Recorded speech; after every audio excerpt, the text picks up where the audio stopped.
નમસ્કાર ખેડૂત મિત્રો, 18 સપ્ટેમ્બર 2024 ના રોજ આપણે બાલાપર ગામે તાલુકો કનોણા ભરતભાઈ વિઠ્ઠલભાઈ અકબરીની વાડી આપણે ફિલ્ડ ઉપર છીએ. તો ભરતભાઈએ જે એરીનો કંપનીની ઓતરા મગફળી વેરાયટી આવે એનું વાવેતર કરેલું છે. તો આપણે ભરતભાઈને પૂછશું કે એને કેટલા બોક્સ વાવ્યા છે, ક્યાંથી મગફળીનું બિયારણ લીધું છે અને કેટલા વીઘાનું છે. તો ભરતભાઈ, તમે આ પહેલા તો સૌ પ્રથમ બિયારણની ખરીદી ક્યાંથી કરેલી? ગુજરાત એગ્રોમોલ ખજોડા. ગુજરાત એગ્રોમોલ ખજોડાથી ખરીદી કરેલી છે. તો આ જે એરીનો ઓતરા તમે કેટલા વીઘાનું વાવેતર કરેલું છે અને કેટલા બોક્સનું વાવેતર કરેલું છે? 12 બોક્સનું વાવેતર કરેલું, અંદાજે 10 વીઘા હશે જગ્યા. તો તમે જે આ વેરાયટી વાવી તો તમને આમાં ખાસિયત શું લાગી ને તમને આમાં અંદાજિત કેટલું ઉત્પાદન આવશે? આને વરસાદ પડે નડતો નથી અને દાણો ભરાવદાર ને સારો થાય છે. અને અંદાજિત આનું ઉત્પાદન તમને શું લાગે કેટલું આવશે?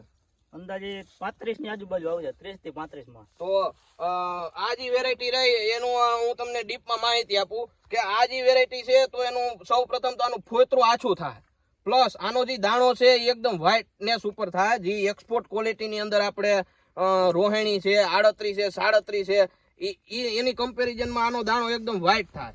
પ્લસ આના બજારમાં ભાવ બી ઊંચા આવશે.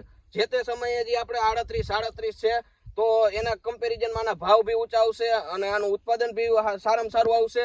અને આનો જે દાણો છે કાયમિકની માટે એક્સપોર્ટમાં જરૂરિયાત આની રહેવાની જ છે. તો બધા ખેડૂત મિત્રોને ભલામણ છે કે આપણે કોઈ પણ નવી વેરાયટી આવે તો એનું એકવાર વાવેતર કરીને એનું પરફોર્મન્સ તમે જુઓ. જય હિન્દ. જો કેવો આવ્યો